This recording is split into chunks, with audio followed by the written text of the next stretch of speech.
It's 1990, and the New England Patriots are the worst franchise in the NFL.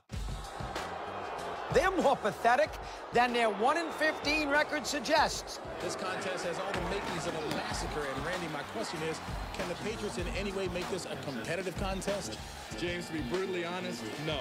Stadium's a mess, fans can't stand them, and they are so poorly managed that the rumor is they're going to be sold for parts and moved to St. Louis. But fast forward 30 years, and somehow the Patriots are considered one of the greatest teams in any sport. Boy, when you thought you'd seen it all. The Patriots are Super Bowl champions. What the hell happened? Two things happened. Bill Belichick, Tom Brady, Hall of Fame coach and quarterback, who led the Patriots to 9 Super Bowls and 6 titles in 20 years. But we are not here to bow down to these two. This is a show about debates. Today we ask the question the NFL has been dying to answer. Who really deserves the credit for this dynasty? Brady or Belichick? It's the greatest mystery of all time. You must have a binary take. Is it Bill, is it Brady? Is it Bill, is it Brady? Is it Bill, is it Brady? This almost feels like a therapist's question. Belichick people are going to tell you Belichick. The Brady people are going to tell you Brady. With all due respect, those people are stupid. There are a lot of hot takes out there, but they all can't be right. This is the verdict.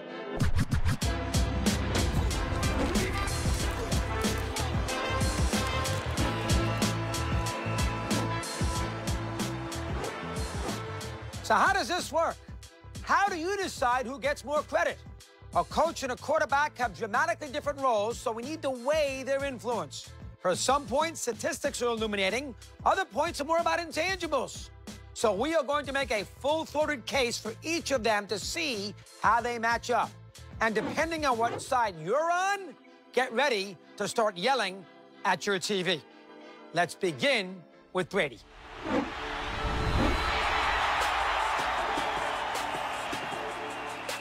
There is not one reasonable person talking about football who does not acknowledge that Tom Brady is the most accomplished quarterback that ever lived. Brady to the end zone. Unicorns, show ponies. Where's the beef? Brady has the most Super Bowl wins, most appearances, most passing yards, You get the idea. This guy is so good, he's the greatest quarterback in the history of the National Football League. To decide the debate of Brady versus Belichick, we've got to build a case. There are 5 major arguments of why Brady is your answer. And let's start with one of the first words people use to describe him.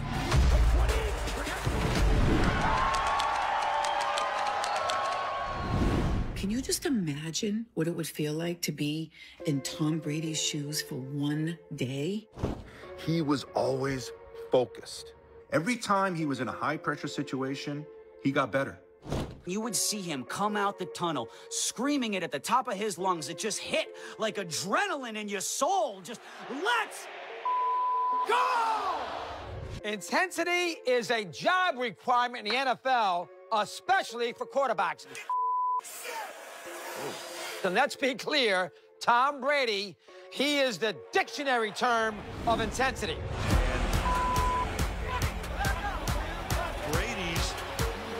Crazy about this. But here's the thing. Brady's intensity was distinct. It raised the level of play around him in ways that no coach could replicate. Throw the stats out, all right? The stats don't matter. He elevates the play and the performance of the guys around him and instills a belief in them the same way Michael Jordan did with the Bulls, or Magic Johnson with the Lakers, or Larry Bird with the Celtics. Everybody will come in here with a different metaphor, another analogy. All the roads lead back to the same thing. He's a killer. He wants to rip your heart out and show it to you. That intensity was forged early in his career, particularly his experience as an overlooked Wolverine at Michigan. You have to remember, Tom Brady did not play at Lehigh. He didn't play at West Texas State. Even when he was playing really well at Michigan, they had Drew Henson, who was this uber recruit. Every time Brady went on the practice field at Michigan, he was so determined to keep Henson off of it that he treated every practice as if he was playing in the Rose Bowl. I think it's a mentality, really, he had to take, particularly at Michigan, because those were the only reps he got. You remember the people that doubted you, the people that overlooked you, and Tom, he doesn't forget anything. That brought that dog out in Tom. And he carried that over to his days with the Patriots. Among the last 6 picks taken, Tom Brady, the quarterback, goes to the New England Patriots. We all know the story. Brady gets drafted deep in the draft, nearly at the bottom. He shows up in New England as a 4th-string quarterback, and once again, he's got to prove himself every single day in practice, just the way he likes it. When Tom Brady arrived in New England, he was so overlooked. He would come in Friday night, Saturday nights in the offseason when no one was there and watch film of himself. After practice, he would go through drills with some of the other rookies, 2-minute drills, calling plays. You would see it in training camp. The twos would go against our #1 defense, and Tom would just slice up our defense. He's the most non-athletic person that you probably want to meet, but he's going to compete with the most athletic person in the building. He knew what it felt like to be treated like shit, to be overlooked, to not be given a chance. He never lost that chip on his shoulder, that idea that every time he took the field, practice or a game, he had to go out and prove it all over again. That intensity ultimately wins him the starting role, but it did more than that. It changes the culture of the Patriots and this franchise in New England. Tom's compete level was so high that it raised the entire team's compete level. And so practices became more competitive, more fun, more shit talk. And it was a more engaging kind of practice. And so that's going to lead to better performances in the games. And I've covered the league since 1978. And Tom Brady is as intense a player as anybody I've been around. And I've been around Lawrence Taylor and Harry Carson and Carl Banks. You'd see him on the bench, you know, smashing iPads, getting at it with assistant coaches. He was emotional, and he played with a lot of fire. Brady is apoplectic here. Was he intense? Yeah, man. Did he let you know how he felt? Of course. But I think guys end up liking that. They end up respecting that. When they see there's a guy that competes at a different level, that turns you into sort of a Pied Piper. I know what you're saying. Mad Dog, aren't practices a coaching thing? It's great that Brady's intense, but is that really a difference maker? Maybe a good way to answer that is to look at the lead-up to Super Bowl 38. Rodney Harrison and Tom Brady were extremely competitive in practice. So the Patriots are holding a midweek practice before the Super Bowl against the Carolina Panthers in Houston. Tom threw an interception while we were practicing. I picked it off, took it to the house, was high-stepping like Dion. Is he going to do a number on the crowd here? Tom picks up a couple of footballs and starts chasing Harrison around the practice field, firing footballs at him. And Tom just chased me. He yelled every obscenity. It was really the highlight of my Super Bowl, picking off Tom Brady. You heard that right. Rodney Harrison's personal highlight from Super Bowl 38 was intercepting Tom Brady in practice? How is that possible? When you have good days against Brady, your confidence is so high. We're not going to play many offenses that are going to be as good as this offense. Rodney knew if he had a strong practice and the defense shut down Brady's offense, the game day was going to be a lot easier. It was actually more intense than being in the game because you didn't want those offensive guys to win. And when they won, they would shower and sing, walk past you, and they're arrogant. But when we would win, we would talk trash. It was just great, man. But those practices were actually, at times, more competitive than a real game. This is how Brady was the difference maker, the real difference maker. When his intensity is higher than even your opponent in the Super Bowl, you've elevated your team to championship level. But Brady's influence goes beyond practice. When your best player is your hardest worker, and that positive peer pressure sets the tone for the locker room, and that's a pressure that no coach can replicate. Tom was a big influence on not only me, but everybody in that locker room. See, he's probably first here in the morning, probably last one to leave at night. He packs his own lunch. He kind of revels in the grind more than almost any quarterback in NFL history. I just like winning. Tom comes in every single day, he's prepared. Every single day, he's working his butt off. Every single day, he's getting extra treatment. He's meeting with the quarterback coach. He does things right all the time. So when you have that example at the quarterback position, it's easy for everybody else to fall in line. The idea of, like, I don't want to be the one who screws this up, because as long as we have this guy, we have a really good chance of winning. So I'm going to fall in line. I see how hard he works. If I come in and say 6:30, he'll look at me and say, good afternoon. I'm like, damn, it's 6:45. I've been up since like 5:45. He says, good afternoon. So now I have to get up at 5 o'clock to meet him there at the gym at 5:30, and he is a machine. Tom goes to bed at 8 or 9 o'clock. He wakes up, he's fresh, he's ready to go. No excuses, no BS. So other guys see the way he carries himself, and we all try to be like Tom. What Tom does for players is he'll take an average guy and he'll make him good. He'll take a good guy and he'll make him great. And he'll take a great player and he'll make him a Hall of Famer. Here's an experiment. Let's take away Brady from the Patriots. Well, what happens? The bar for hard work goes down. The intensity of practice goes down. And we haven't even talked about games in this segment. The intensity of those will go down as well.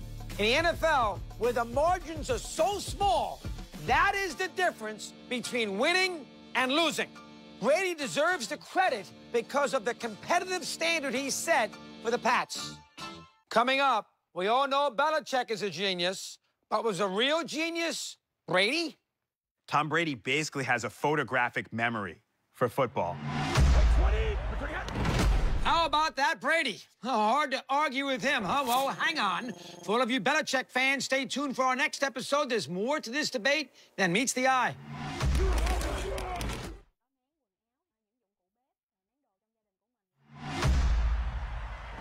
What kind of player was Brady? Well, I think when he took over for Bledsoe, we all pretty much knew he was a different breed of quarterback. He knew how to stay in that pocket with the audibles and change that play, recognizing what the defense is doing. The dude completely always understood the field. You always felt like he had everything in sight.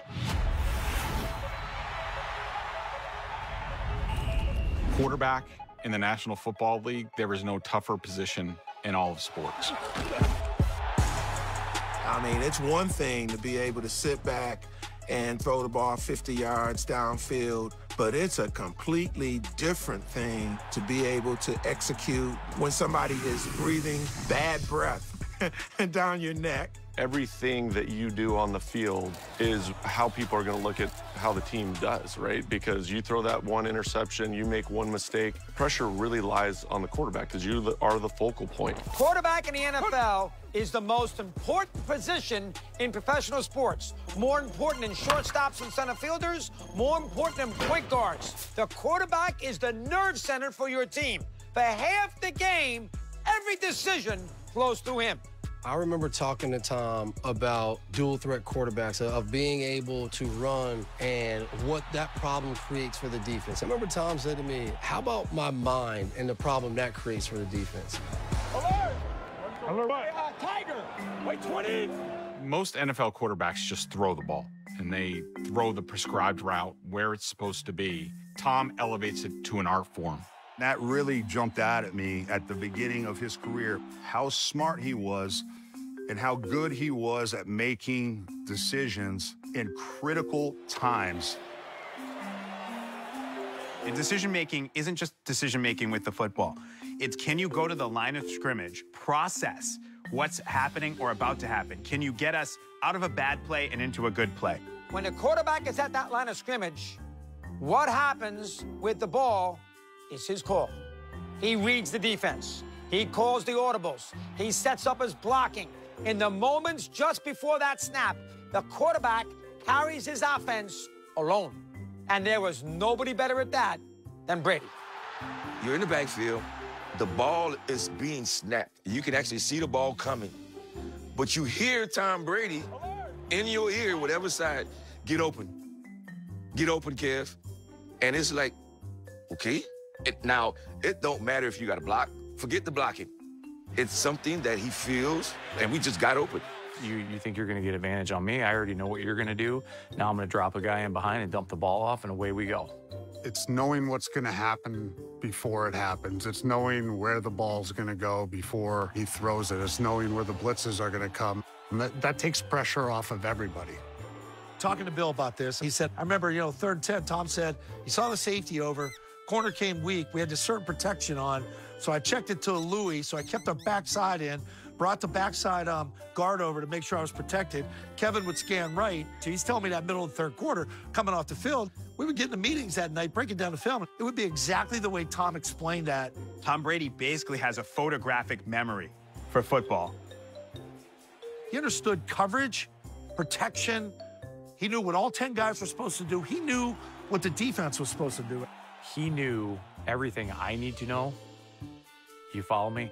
He wasn't in my position, wasn't playing my position, but knew my position as well as he knew his own. He understood what 2-minute calls you were going to be in as a defense, where everybody was going to be, and what he needed to do, what he needed to call. He became that player coach on the field.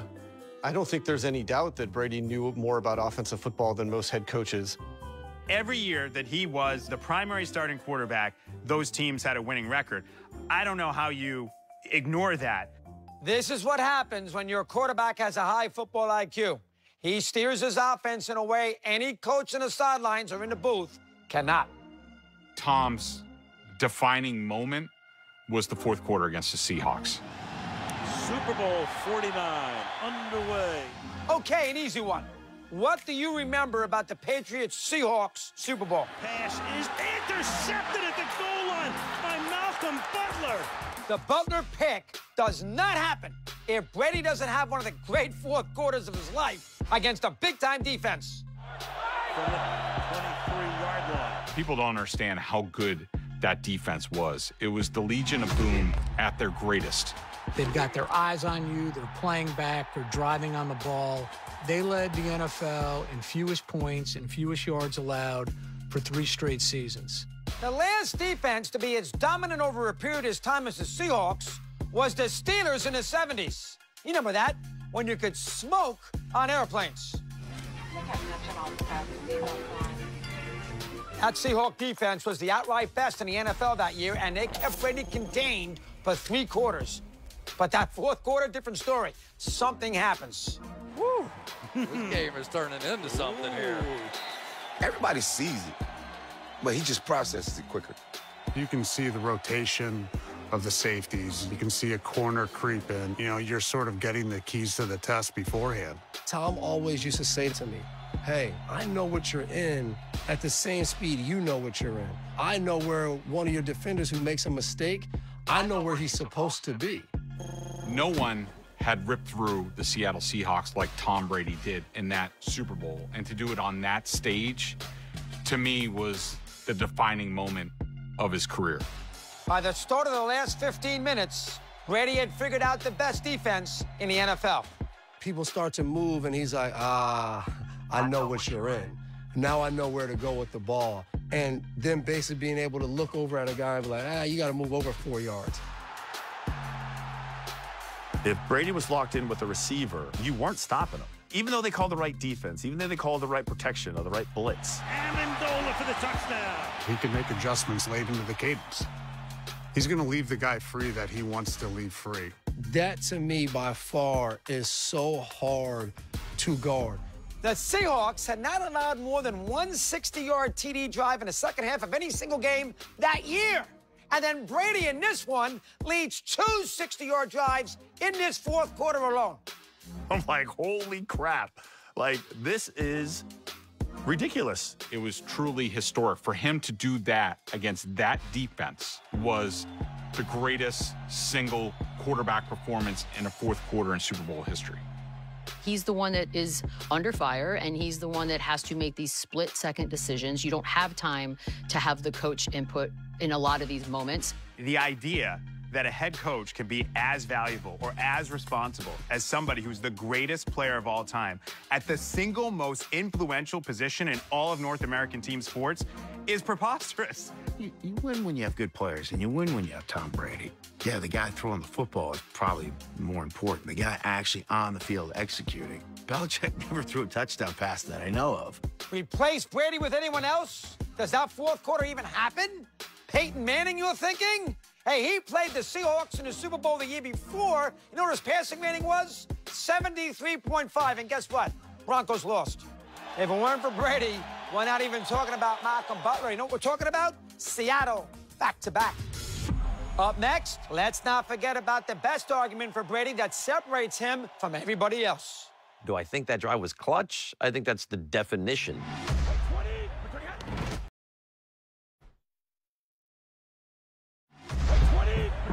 If it's the fourth quarter, 28 seconds left of the game, most other fans and other teams would already be in their cars trying to get out of the parking lot. He's going to come back. You cannot leave that man time. He will do it. You watch a game sometimes, and he'd throw a pick, he'd do something, you'd be like, there's still time on the clock. I don't think the word pressure even exists in Tom's vocabulary. Like, when I try to think about Tom performing under pressure, nothing but C words come to mind. Calm, cool, collected, and above all else, clutch. Tom Brady is not just a football player. Tom Brady is a feeling that ultimately you're going to prevail and you are never out of a game because you have this guy. Brady throws, Moss, touchdown. If I sat here and described to you all the clutch moments Tom Brady has had in his career, you'd need to go to bed by the end of it. Like, we just don't have that kind of time. Tom learned how to play under pressure. Some people thrive under pressure. Clutch is not a statistic that you can quantify, but it is an ingredient that separates the great player in sport. In this case for Brady, he leads the world. You know, he's got 58 game-winning drives. That's 58 games where he puts his team in the lead for good in the fourth quarter. That's the most by any quarterback in the Super Bowl era, 1966. But since clutch is about performing under pressure, let's crank that pressure up. Here we go. 14 game-winning drives in the postseason. That's more than double anyone else. And we're talking Hall of Fame names, for crying out loud. But do these really prove our point? Maybe clutch is something bigger and more of an intangible. Well, there's no better example of this than Brady's first iconic comeback. Good evening, ladies and gentlemen, and welcome to Super Bowl 36. One great story I like to tell about Brady was before we played the Rams in the Super Bowl in 2001. Obviously, a lot of pressure. Well, the Rams had already won a Super Bowl. They're the greatest show on turf. I mean, just think about all the firepower they had, man. And they were favored by, what, 17, 18 points or something like that? They're going to upset the greatest show on turf, right? No. Brady's season had been charmed. He gets elevated to the starting position because Drew Bledsoe had that horrific injury, and he carries the team all the way to the Rams and the Super Bowl. And here we are playing in the biggest game of the year against a team where we're 14-point underdogs to. And I'll never forget, half an hour before we're to go out, there's Tom laying on the floor in front of his locker with a towel over his face, taking a nap. And that oddly put me at ease. He had it under control. And when you are the quarterback and you project that kind of confidence and that poise, it permeates throughout the entire locker room. This is how being clutch transcends any personal stat or any particular moment in any particular game. A clutch performer instills that belief in his teammates. It was a brutal game. The Patriots were really in control of that Super Bowl until the fourth quarter. It was 17-3. Now it's 17-17. They get the ball back with less than 2 minutes to go at their own 17-yard line. I always remember John Madden, who is, an icon of football, say, I think that the Patriots, with this field position, you have to just run the clock out. You have to play for overtime. And there were probably a lot of fans thinking the same thing. He looked at everybody in that huddle, and he said, all right, boys, let's go do this thing. Now, just a minute. They have no timeouts left. Gives me, chills to even, reflect on it. When the best player on the team at the most important position is unaffected, the source of power that gives his teammates allows them to go to another level. Doubts don't really enter your mind. It's just, okay, we got a job to do. We gotta go out and do it. When Tom Brady had the ball in his hand in the fourth quarter, there's not a throw he couldn't make. There's not a throw that he was afraid to make. It's a tie Super Bowl with under 2 minutes. He leads him down the field and gets him into field goal range. Do I think that drive was clutch? I think that's the definition. But there's something else that clutch does. It creates an environment, a good one around you and a fearful one around your opponents. So the 28-3 game is the game in which Tom Brady became the GOAT.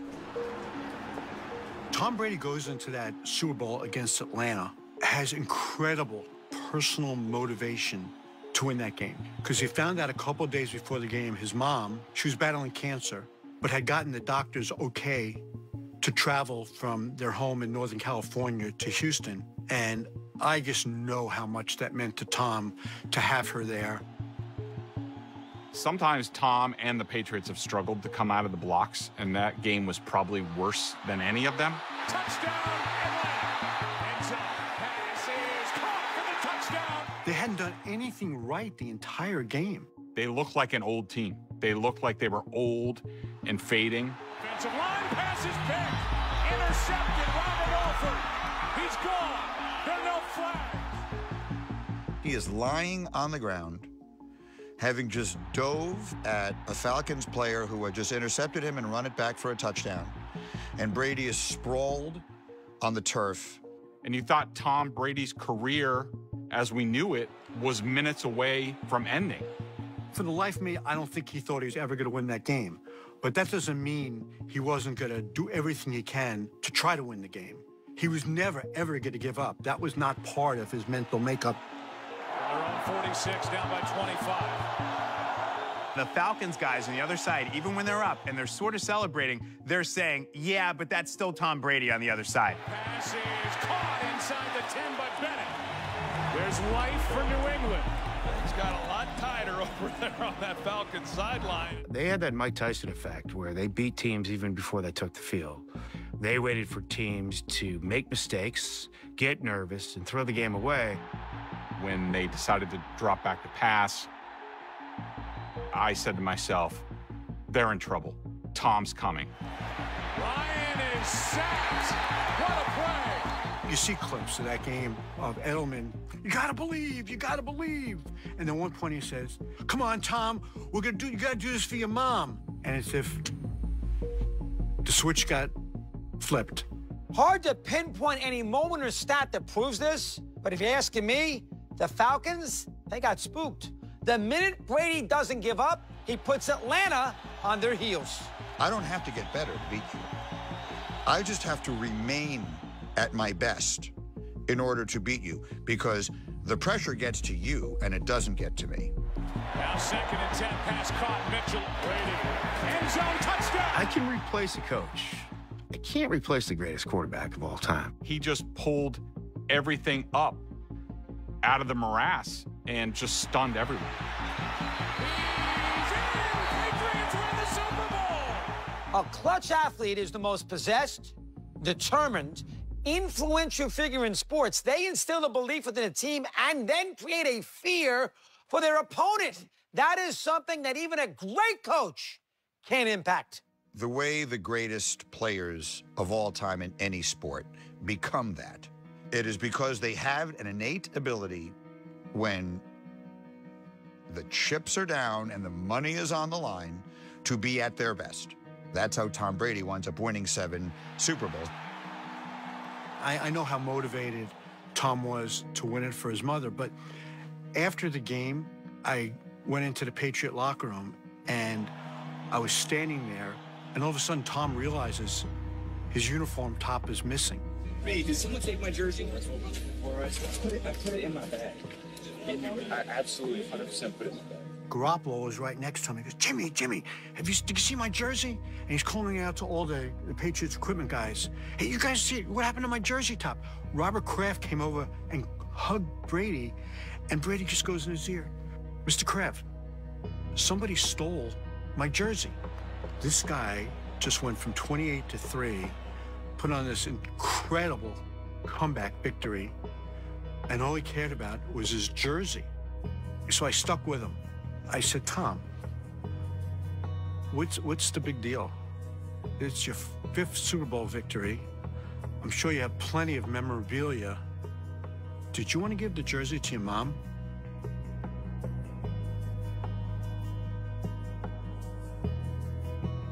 He shook his head. Up next, the real secret to Tom Brady's leadership style. He just threw me the keys. He just threw me the freaking keys. Think Brady's offensive stats make him the clear winner? Don't forget about the other parts of the game. Next episode, the arguments of Belichick will make you rethink this entire debate.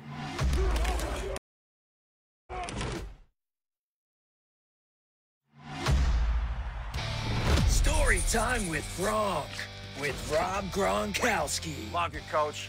Love it, Tom. The intensity of Tom Brady was unmatched.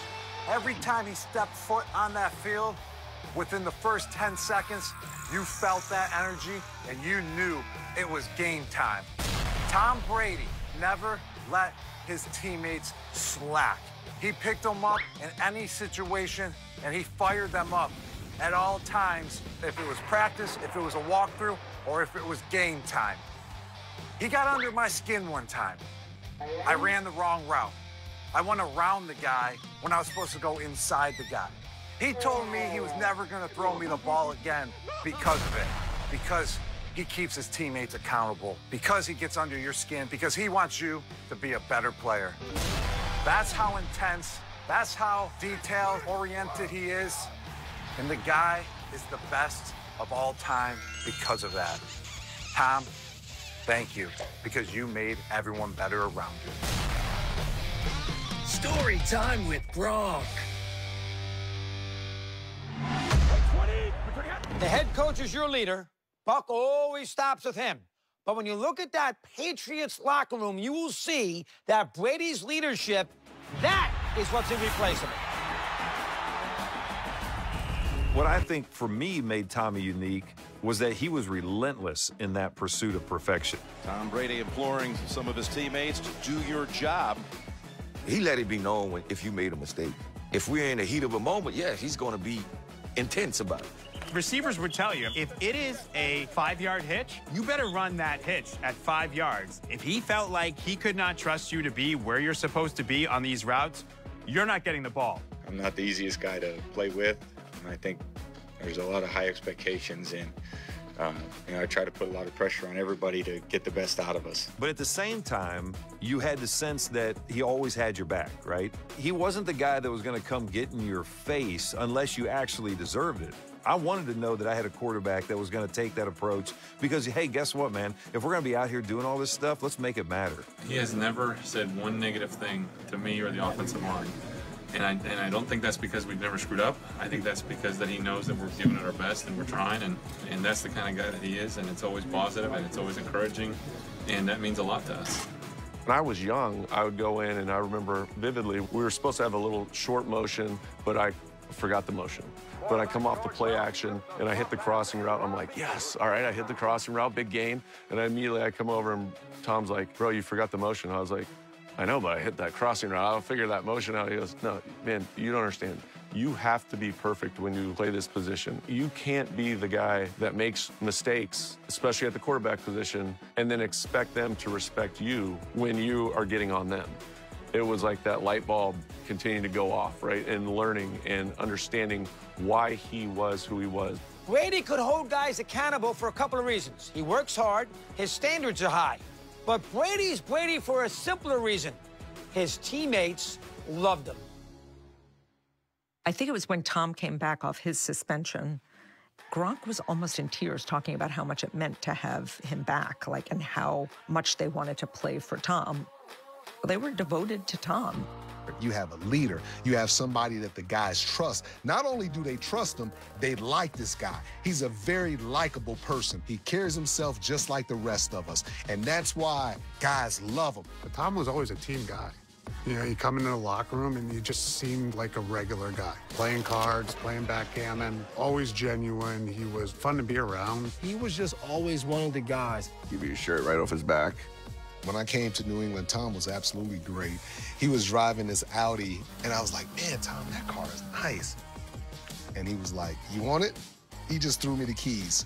He just threw me the freaking keys. That's the type of guy he is. The support that I have, like I said, it takes a lot of people. When you get that support, you want to go make people proud.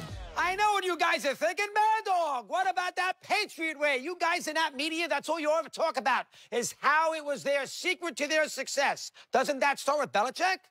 My sense is that the Patriot way was the Belichick way, but in Brady, he had the best possible instrument to take it to the nth degree. He took very hard coaching from Bill Belichick because he was going to be the leader of the team, and Belichick was going to treat him harder than he treated anybody else. Bill's a tough cat, and it's miserable a lot of times, but we were all in the same pit of despair together. There's a lot of days that you're grinding. It helps when you know your buddies are in the same situation you are. There wasn't one guy on a ledge up here, even number 12, right? He got dog cussed like everyone else did. And because of that, we could all rally together because we were all in that same hole. The very first practice we would have was attacking Tom.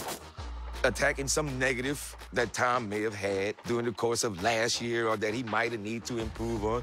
And guys see that, rookie guys come in and see, they're like, oh my God, he's on Tom. I remember coming in, it's like, all right, well, Bill's coaching Tom hard. I'll get cut. And it created the aura of, well, I don't want to be called out. I want to make sure I know what I'm doing. If he did not have Brady, no matter how correct his concept was, it couldn't have been taken to that height. Bill could coach Tom hard, and Tom would take it. And by doing that, it kind of set the tone for the rest of the team.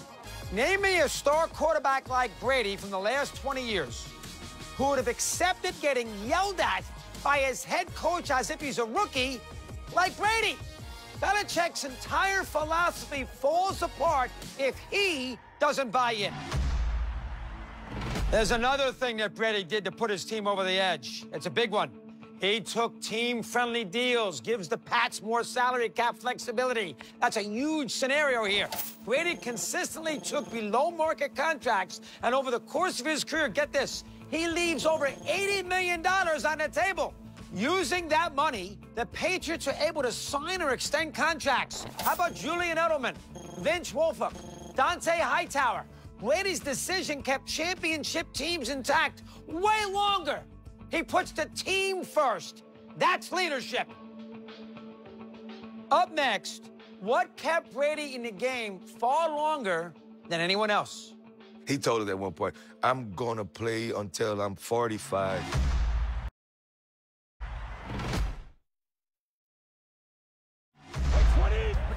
Brady was only sacked like 35 times in his entire career. So his insanely long career has to be attributed to the fact that he could stay healthy. He prided himself on working hard, doing the right things, diet, nutrition. Tom retired at the age of 45. That is 5 years older than where Aaron Rodgers is at right now down in New York. And yeah, he's crushing it. Our last argument is a math equation. Play better for longer, you win more games. Brady's longevity, one of the primary keys to that Patriots' success, and it's remarkable to think about where it all began. Let's just face it. Athletically, you look at Tom, he doesn't look like the most gifted athlete. I don't think he has got one muscle tone on his body. Those videos of him at the combine, I mean, he was scrawny and slow. His own dad joked that he had to be clocked with a sundial. People laughed at Tom. They laughed at his body, laughed at him at the combine. Like, no one looked at him and went, that's our guy. Tom who? I don't know anything. I've never heard of the guy. Don't follow the 6th-round pick. Tom was a kid driving a yellow Jeep that I'd never heard of, to be quite honest with you, and I played in the Big Ten. He improved a lot as a player. I mean, he worked on himself physically. to get faster. Never became really fast, but became faster. You know, he was working out. You know, his body started to change. And when his body started to change, you saw just a significant uptick in confidence. He just was very, very confident. Once they started winning Super Bowls, I think that Tom Brady realized, I want to take this thing as high as I possibly can. I want to be the greatest ever. He told us at one point, I'm going to play until I'm 45. But wait a minute. Go ahead then, have fun. I'm not. I don't think people understand how unbelievably hard it is to stay in this game. I don't think people get it. Most guys burn out. The great ones burn out. Every year is tough. I mean, this is, there's 25-year-olds that don't make it a season. I feel like, I've still made a lot of improvements, and I still feel like, I can continue to do it at a championship level.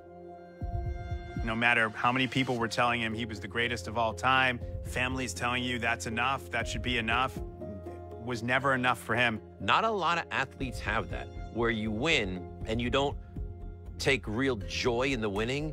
The joy is in the chase of the next. How great was Brady? He's basically had 3 Hall of Fame careers packed into one.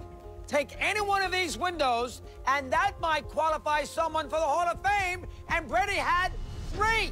You can't play this game if you're not a little nutty. Like, he's a whole nother level nutty. Well, he's naturally competitive, like overly competitive, like disturbingly competitive. So winning must have been so important to him that even when he got older, he was still putting in the time, plus 10. Only 2 quarterbacks have thrown for more than 40 touchdown passes after turning 40 years of age, Drew Brees and Tom Brady. But look at his numbers in context. Here are all the touchdowns thrown by quarterbacks over the age of 40. Brady has thrown nearly half of all of them. Where most guys are selling off into the sunset, trying to ride contracts out, making money, Tom was about winning football games. When they drafted Jimmy Garoppolo, and so that was obviously a signal that Belichick was preparing for Brady's, at that time they thought, retirement or maybe a decline. He was like, wait a minute, I'm not declining. I'm not going anywhere. You thought I was done? I'm not done. Tell me this. How is Garoppolo doing now? Do you think Bill would have fared better with Jimmy? No, I don't think so. Brady deserves the credit because he kept that offense successful for far longer than it should have been. Tom Brady's intensity, football IQ, leadership, clutch performances, let's throw in longevity, it makes it definitive. He deserves credit for the Patriots dynasty. Hang on. Is it that clear-cut? Brady's intensity helps him win the starting job in Foxborough, right? But who gives him that job in the first place? Coach Belichick set down a $100 million quarterback. You tell me any other coach that has the kahunas to be able to do that. A lot of guys would have said, we can't keep this guy. Belichick had enough foresight to say, hey, let's work with this guy. We might have something. And what about Brady's intensity firing everyone up? The intensity was always high. That's how Belichick set it up. The pressure that Bill put on the team, I think it was every single day. Pressure was the name of the game. Brady was as smart as a head coach. Who triggered it? Brady didn't walk into the building as the Tom Brady that we know now. Bill Belichick made Tom Brady Tom Brady. Brady was the leader on the field, no doubt about that. But somebody has to set the tone for the entire organization. NFL team has so many different players and so many different parts. If the head guy isn't there to set the tone, to have a vision for the team, it's all going to fall apart. Brady's got ice in his veins. But what about Belichick? He's willing to take chances and take risks, take gambles. I would love to know Belichick's heart rate in that moment, because what he did in that moment was ice cold. Brady has more career wins than any other quarterback, but how many of those are because of that Pats defense? To be the Patriots and go to the AFC Championship game every year is pretty remarkable, because it's not built to work like that. Everything we just told you about Brady has an argument to the contrary. And in our next episode, we're going to make it. This is the verdict.